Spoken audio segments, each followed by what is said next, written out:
Well, hello and welcome back. It's time for the live stream where we're going to be giving away that the nice knife. So let's see. Don't have one here yet, of course, but they'll be here soon, I sure hope. While we're waiting for them, let's check and see just what knife we are going to be giving away.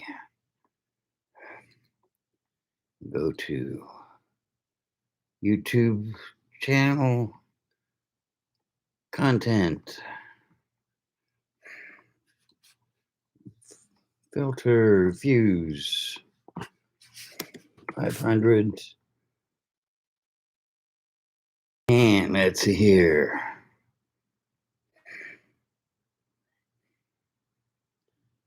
And at 841, the K-Bar IFB trailing point is the winner. So thought the buck talon might overcome it, or maybe even the 119, but no, it's still winning. So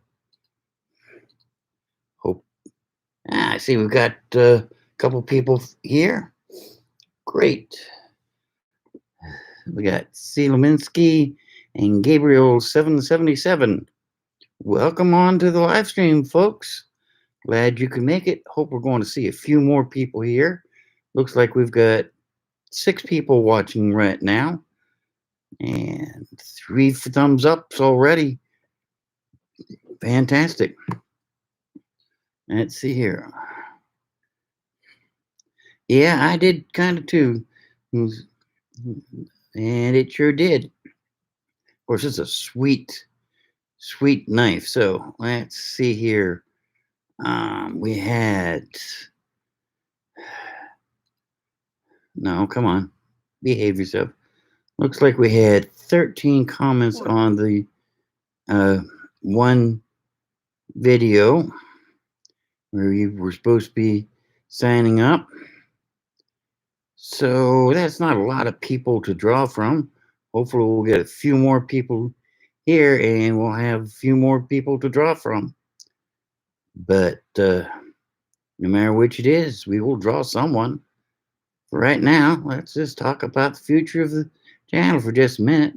I hope you all have been enjoying it. I'm sure getting a lot of comments saying you are, which is great. Love hearing that. And getting a few suggestions for knives, which is also great. You make a suggestion for a knife, I'll do my best to review it. And I'll definitely give a shout out to you when I do the review. Add a couple more suggestions. Of course, I do run a web store where I sell most of the knives I review. And you never know, I might have a few there that I haven't reviewed. Actually, I do have a few there I haven't reviewed, but we'll get to that in time. Always looking for more that I can add into the lineup as well. But I do have a question for you. Someone asked me when I was going to add some of the more common and stuff that various YouTube hosts to have for their fans to buy, things like t-shirts, patches, hats, that sort of thing. Never really considered it before since, well, I'm a knife salesman. But yeah, go ahead and think about it. And if get enough people start saying that they'd like to see that and add it to the lineup, well, I'll certainly see if I can't design some and add them to it. Would be fun. In fact, I've got a couple t-shirts I had designed years ago when I was still working on, oh Lord, what was the name of the website? I want to say Read something or other. I'll have to look it up. It's been 4 or 5 years since I last did anything on that website, so I can't remember off the top of my head. I had one that showed a grizzly bear holding a gun that read, "I support the right to arm bears." Might bring that one back. Or one showing a skeleton in a Confederate uniform holding an old Colt Peacemaker that said, "Some Yankee carpetbagger wants my guns, not even for my cold dead hands." Could always bring that one back too. Yeah. Still getting. Oh yeah, I've already placed the order. The only problem is that they won't have any ship me until the end of July, beginning of August. So yeah, definitely going to have them in stock when I can get a hold of them. Problem is, right now the factory's sold out of them. They can't send me any. Thank you, Roque Marshmallow. Definitely enjoy making the 1,000 subscribers. Now we got to keep on going towards 1,500. That'll be when I do the next giveaway, I think. We'll see. It ought to be a fun time. So, but we'll just keep on going. And, excuse me while I wear the loose glasses. They're great for seeing distance, but they are pain in the rear for reading computer screen. Eli Bruni, hey, how you doing, man? Welcome to the live stream. We'll just have to. Hopefully, we'll get a few more here before too long. Anything y'all want to talk about? Let me know. And for right now, we're just rambling on about anything and anything you want to talk about. Been trying to build up the business some. Definitely getting some nice responses here. Starting to get a few more things here and there. What do I think of S30V? It's a nice steel. Holds an edge great. It's a little harder to sharpen than some of the other steels out there, but it's not as hard as some of the so-called super steels. And it's got a pretty decent price point. I mean, starting to see knives with S30V steel on them for right around $100, where it used to be you'd have to pay at least $200 for them. So yeah, I'm hoping I'll see even more, especially in some of the brands that I sell the most of. I mean, I'd love to see Civivi start carrying S30V in some of their knives. Uh, K-Bar has from time to time, but not a lot. Hopefully, they could start carrying some more. VEF serrations. Well, I'll be honest. I don't normally carry a serrated knife anymore. Serrations, they've got their point and they've got their places. Now, the VEF serration style is much more aggressive than most of the serrations out there.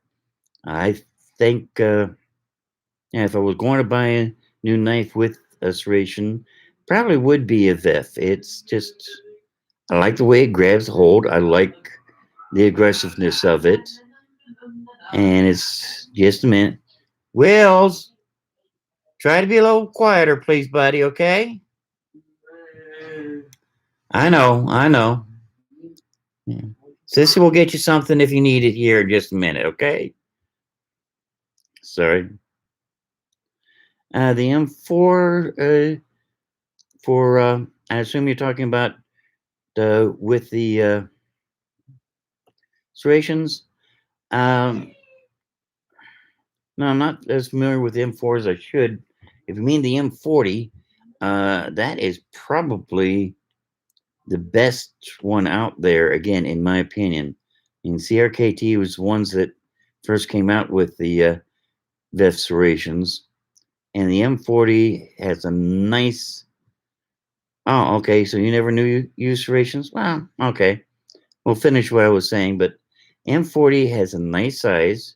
It's available with or without serrations. And it's got a nice heft and feel to it. So either way, it's a great knife. As far as my favorite knife so far, oh Lord, it's so hard to say. Right now, the one I carry the most is probably either the Civivi Brazen or the Civivi Asticus.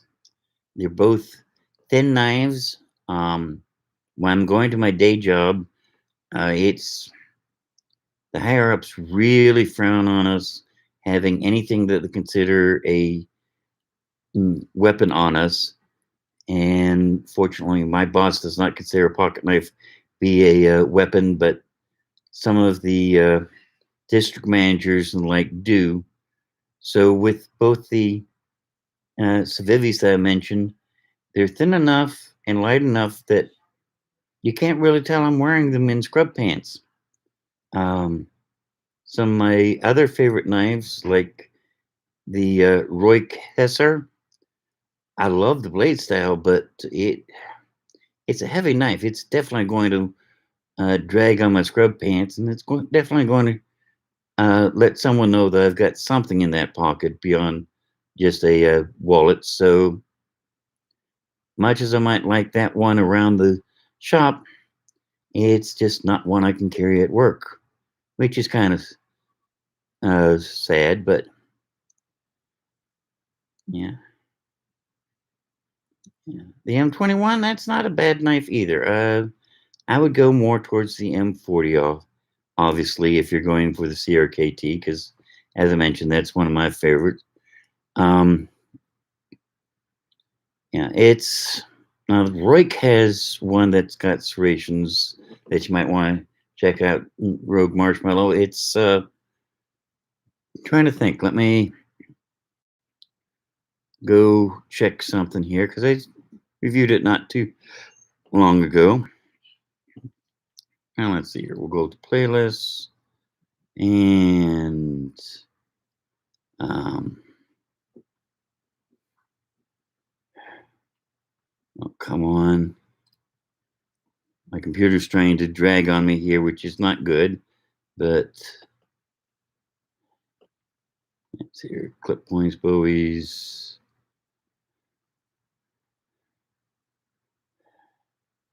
Rakes. There we go. And yeah, the M195. It's an interesting knife. It's, as I say, it's from Roik. Um, it's interesting in that it's a big knife, 4.25 inches closed, 3.5 inch blade.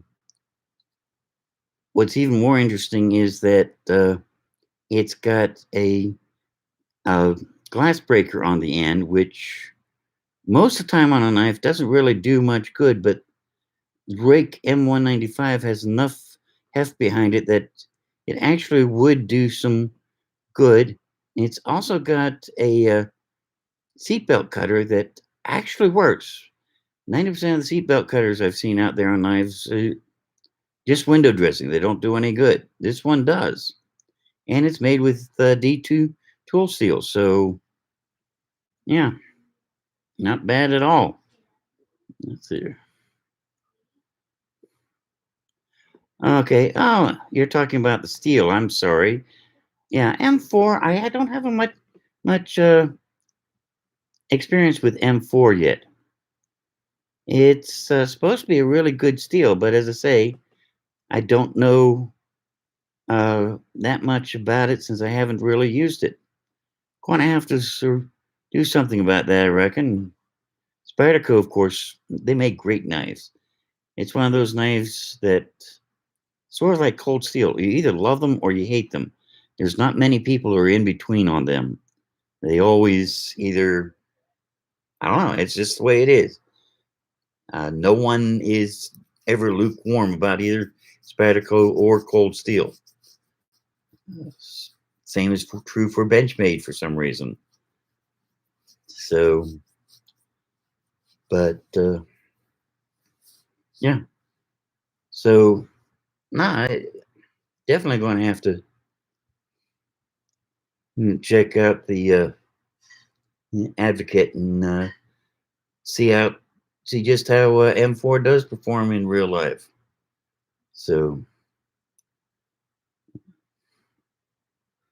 yeah, that sounds about right.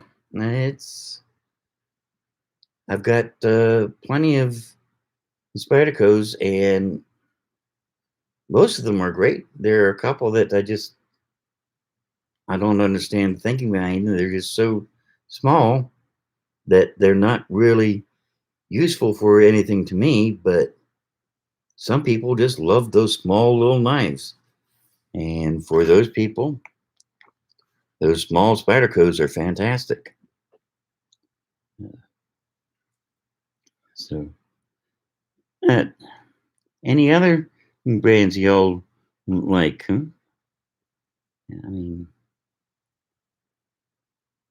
Yeah. Uh, Serrations being sharpened by a stone. It's I'll be honest, it's kind of iffy. Uh, if you sharpen just the flat back of the serrations, stone will do some good, but it will take off all the metal along the back, so you start losing some of the serrations. Um, yes, I do have the Delica, by the way. Truthfully, the best way to sharpen any type of serration is with either a rat tail or a triangular stone. They do take a little bit of use and a little bit of practice to get used to doing it that way, but it works quite well. Alien knives is another one I've heard a lot about, and I was hoping to check out at Blade Show this year, but just didn't get a chance. I've heard a lot of good things, but never really had a chance to handle them to find out too much about them firsthand. Not even sure whether my distributor carries alien knives at the moment. Let's go ahead and find out here real quick as I double check their website. Let's see here, shot by brand. And AAE, ABKT, AccuSharp, Acme, Actatillion, Altour, Adventure, Akenrod, Acustrike, Almar, Alabama. Um,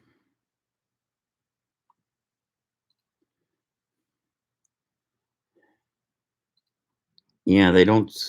My distributor doesn't seem to carry Alien. So I'll have to check. I've got another distributor, but they're a pain to sign into. Um, so DX2 is amazing. Wow.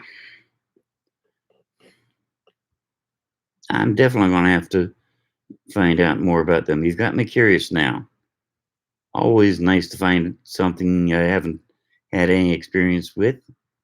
So let me go ahead and note that down and see where I can get a hold of one and see what I can do. So let's see here. Yep. So let's. Oh, Buck is another great one. Um, Started by Hoyt Buck back in the early 1900s, late 1890s. I think the official date is 1902, but man, they've been going long so long. Sort of like Case. They're if you're a knife collector, you have to have at least one Buck in one case. It's just may as well be a law, you know. It's just the way it is. Um, Giant Mouse Ace Clyde Folder. Hmm, that's another one I haven't heard of before. Definitely have to check that one out too. Do you like traditional slip joints or just prefer modern knives? Well, I've got a lot of traditional slip joints. I mean, believe me, I love them just as much as anything. For instance, this one I've been meaning to find the time to clean up a little bit. This I actually found in one of my dad's old toolboxes. Has been in there for at least 20 years because dad died 20 years ago. I wouldn't, even though it's not really that worthy of a knife. It's still a nice knife. And just these old slip joints, they just did things nice. They understood that different types of blades are better for different things, and so they'd put different size and shapes of blades on here for what you were going to do. This particular one is a Stockman, which meant that it had the blades most useful at the stockyards. Um, doctors' knives were great because they could not only be used for emergency surgery, they could be used to count pills, they could be used in place of a pestle to grind up things. It really, yeah, the old slip joints definitely have a place, and I've got one whole case of a display case I made downstairs. There's pretty much only slip joint knives. Yeah. Hard time keeping the case knife sharps. Um, I don't too much. Uh, but again, it's my grandpa taught me how to sharpen when I was about 8 or 9 years old. And while I admit I don't look it, I'm 60 now. So yeah, I've been sharpening for a long time. And it really comes down to how steady your hand is, how good your stones are, and how patient you are. Um, yeah, the case fish knife, excellent one. Another one I've got down here. It's here. This one isn't a case. It's yeah. This one is a Schrade, old Lyman's hook knife, very similar to the old case fish knife. A little different, but yeah, you fillet bluegill with the fish knife. Yeah, I believe it. Actually, Case had three different styles of fish knives. Um, the one I really liked had a blade similar to this. Another one was almost a fillet knife blade. So I'm not sure which one you've got, but yeah. These were often used by linemen. They are often used by flooring people. I mean, if you're putting in carpet, this thing is great for cutting carpet. They just straight back, easy to pull back, easy to cut the sharp carpet with, and that's exactly what the hook bills were signed for. That and cutting lines. I mean, when you're up on a telephone pole, you want something, or on a mast on a sailing boat, you want something that's going to hook the line and pull it into the cutting edge as you pull it. Yeah, it is great for linoleum. That's, matter of fact, that's who I think I got this from. Was, if I remember correctly, was from an old linoleum guy who had retired. And he took great care of this knife. It is beautiful. Need to oil up the handle again a little bit, but you know.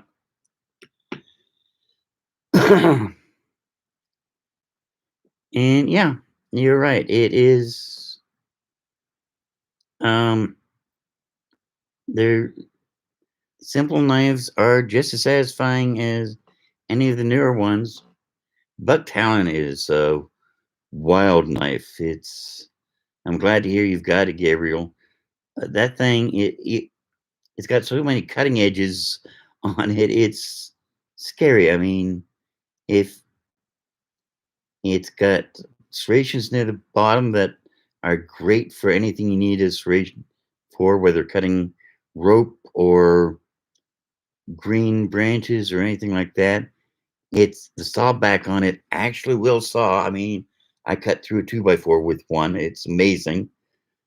It's got some holes in the guard by the handle that you could use to actually lash it to a handle, and the front will act just like an axe. I tried that too, and it just blew my mind. It's, of course, it's a little expensive and it's a little heavy, and it's definitely big.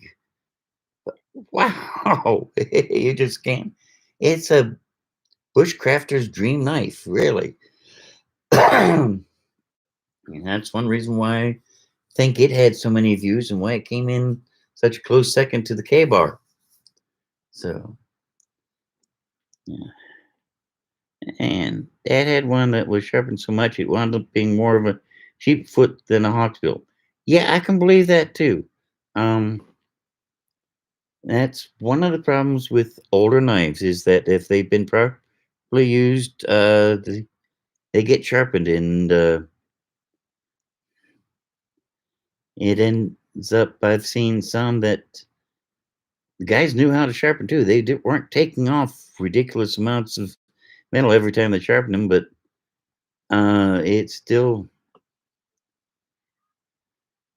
okay. The case Kodiak. Actually, you know what? I've got one. I think. Yeah. Yeah. Got a case Kodiak right here. It is a beautiful, beautiful knife. More of a Bowie than anything. Not quite traditional Bowie. It's like a cross between a pulley and a trailing point. They were great knives. Um, and I'd have to look it up real quick to find out how much they're worth.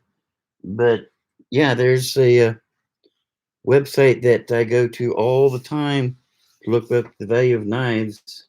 Let me look that up real quick here. And yeah, it's amazing how many knives I've got right around my office here. Um,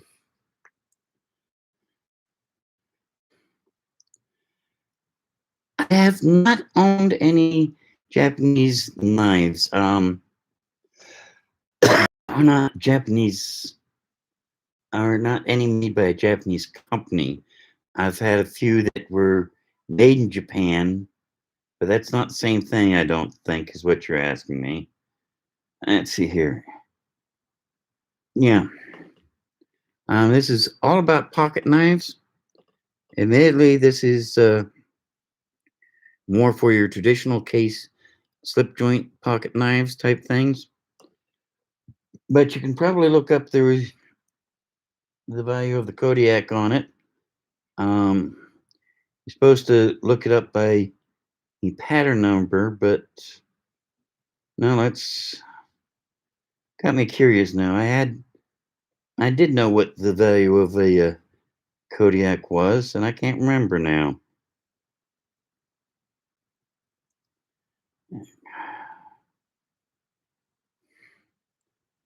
Of course, value of any knife is based strictly on what someone will pay you for it. And I hate kind in a way going to eBay because I mean people can put any price they want on eBay, and it doesn't mean that people are really going to be willing to pay it. Um, okay, here's one guy. Started off it at $1. There's still 2 days left bid on it, and the bidding has driven the price up to $116. This one does not have the box or the sheath for it. Here's one that this is fixed price or best offer. It's got 18 watchers on it. Price is $325. I'm not sure it's actually going to get any offers at that price, but you know, here's one at okay. This one has the box and the sheath, and it looks like it's up to $184 so far. So hope that gave you a little bit of information about the Kodiak. Buckmaster, Fieldmaster, man, those were great knives. And yeah, that is Stag. That's definitely right there. 007, famous knife, was made in Japan. Yeah, I believe you're right. It was, wasn't it? Unfortunately, I don't have one in my collection, but as far as the Buckmaster, Fieldmaster, look around. They're out there. They're not that easy to find, but they are out there. Japanese Damascus and carbon fiber front flipper, made in Saki City. Oh man, yeah, that one is a beautiful knife. I remember, pretty sure I know which one you're talking about, and that was unfortunately when it was still being made. I didn't have the money to pay for one, but uh, wow, you got a nice one there, buddy. The Katsu folding camping knife was another really nice one. Um, I'm not sure whether they're still making that one or not. I know my distributor didn't carry it and probably still doesn't, which sucks, but can only do what I can. I'm starting to get big enough that I can actually make deals directly with some of the uh, manufacturing companies, like Demco. I'm actually going to be buying them straight from, be buying the 80 20.5s directly from the company instead of the from a distributor. And the same for some of the artisans and CJRBs. Uh, the Civivis, I'd like to start buying directly from We Knives, but I'd have, at least for right now, they're demanding minimum orders of $1,000, and yeah, that would probably pretty much take half of my budget for a month for new knives, unless I get a lot bigger than I am now fast.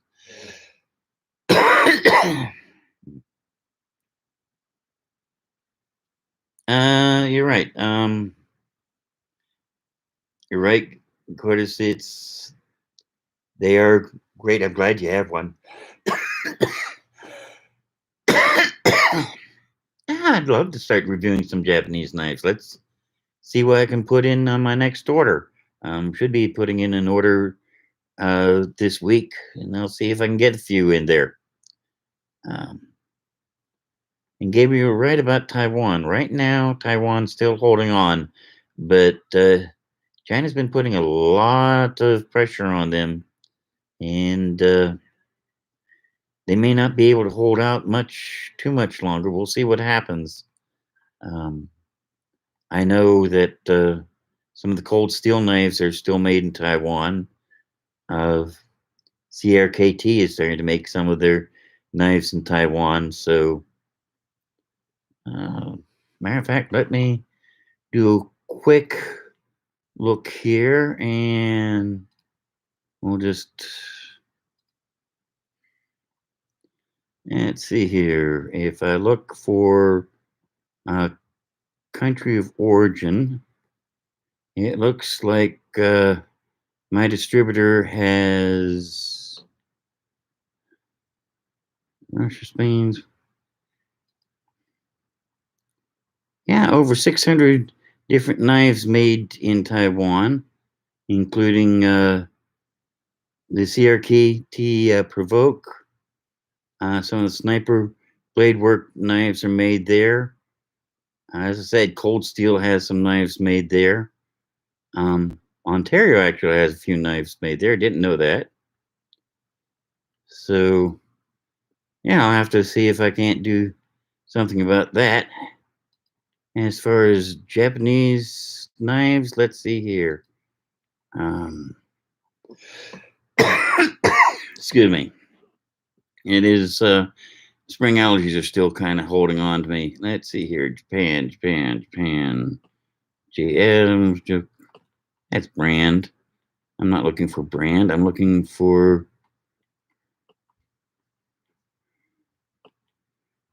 country of origin. There we go. Country of origin. And if I look for Japan,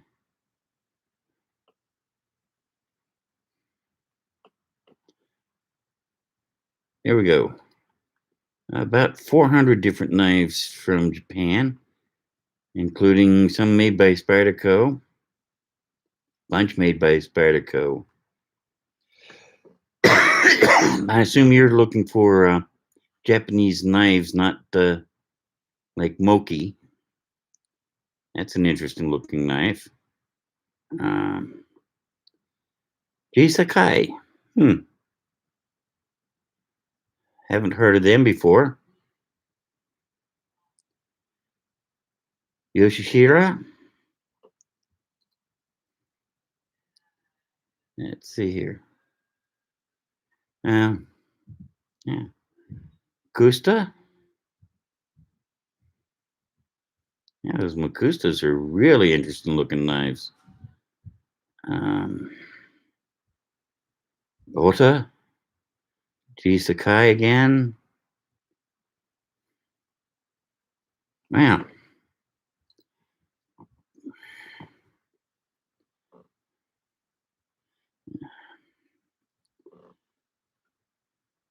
Something like a skeletal for an EDC alternatives. Yeah, well, skeletals aren't bad. Truthfully, I'd probably go more for something along the lines of a Leatherman, but I've always been partial to Leathermans. So, which is not exactly a skeletal, I know, but if it's something that you like, go for it. They are definitely you plenty of use to them. They do great jobs.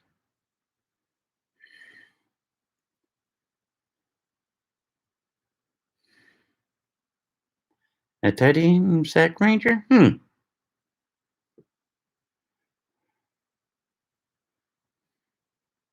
Oh man, you got a great Father's Day gift.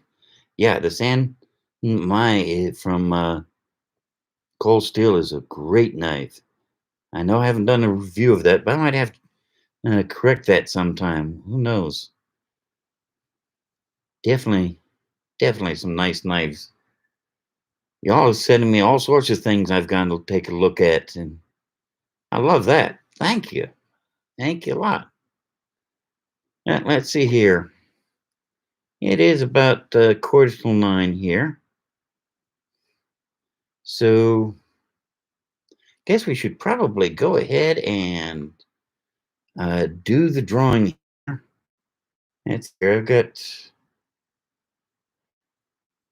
Oh, come on. So now my phone's going to be finicky on me. Of course. Why not? Here we go. Random numbers. And let's see here. We're going to go from 1 to, let's see here. Looks like we've got 10 people here. Plus, we had another 10 people there. So we'll go to max number of 20. I was hoping we'd have a few more, but no, I'll go with what I get. And so random number generator is number 7. Let's see here. Number 7 is 2.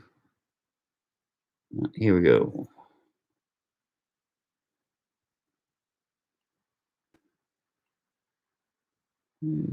6.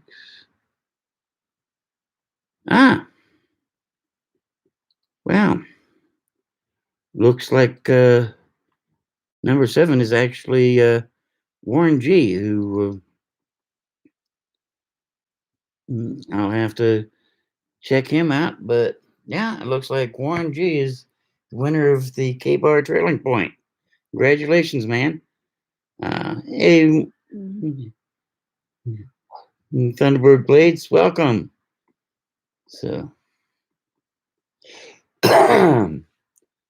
But yeah, hope y'all had as much fun as I did. This was a great little get together and chat. I'll have to get a hold of Warren and find out exactly what his address is so I can get his knife to him. In the meantime, I thank you for coming. I thank you for helping me make this channel what it is today. We'll go ahead and uh, let's see here. It's not quite 9 o'clock. We'll go ahead and chat for another 10 minutes or so if y'all want. Then I'm going to have to get ready to get a few things together for work tomorrow. I hate having to have a day job, but until my website grows a little bit bigger and I get selling a few more knives, well, then we'll just see what happens. As that happens, we'll start doing this more often. In the meantime, you take care. We will, of course, do another drawing when we hit 1,500 subscribers, and might just go ahead and do 2 knives when we hit 2,000. That'd be cool. Definitely see what happens. I gotta admit, I hit 1,000 a little faster than I thought I did. Would maybe not quite as. Yeah, I did. Unfortunately, Thunderbird blades.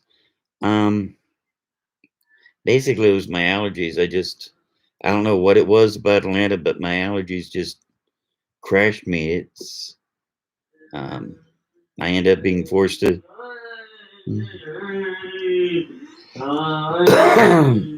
I just had to take a double dose of Benadryl and had to have my daughter drive us back from Atlanta because I couldn't do anything with that all that Benadryl on board. Yeah. Thank you, Steve Cotortis. It's great. I enjoyed having you here. I enjoyed chatting with you. Came up with a few things I'm definitely going to have to check out. Thank you very much. Um, but yeah, well, we'll have to see Thunderbird Blades. Fortunately, it's not that long until the next Blade show. It's only what 340 some days. Nah, I'm sorry, I shouldn't joke like that, but still, uh, hopefully we can catch up next year. And who knows? Sign up for my emails at my website. That's targetswithattitude.com. I'll be starting to send out a list once a month of what blade show or not blade shows, what various gun shows and knife shows I'll be at over the course of the next 3 months from each email. Do that once a month, and at least once a month I'll send out a list of what the newest knives on my website are. Yeah. Yeah. Right now I'm limited. Might actually send out more than one listing of the new knives a month. You never know. I can only list so many per email, and if I get too many, well, then I'd have to break it down into more than one email, then, won't I? So, well, hey, kids count it off until Christmas. I count it off until Blade Show. Yeah, you got to have something keeping track of time for you now, don't you? Oh, but my son's getting loud over there. Um, don't worry, man. I will keep the videos coming as fast and as easy as I can. In the meantime, as I say, my son's getting a little loud, so I guess I'd better get going and help get him ready. Love my son, but he's autistic, so some things he can do for himself, some things he can't, and so yeah, it makes things interesting. Great kid though, love the hell out of him. So in the meantime, y'all take care, and I'll see you at the next live stream. Maybe even more often. We'll see what happens. Bye now.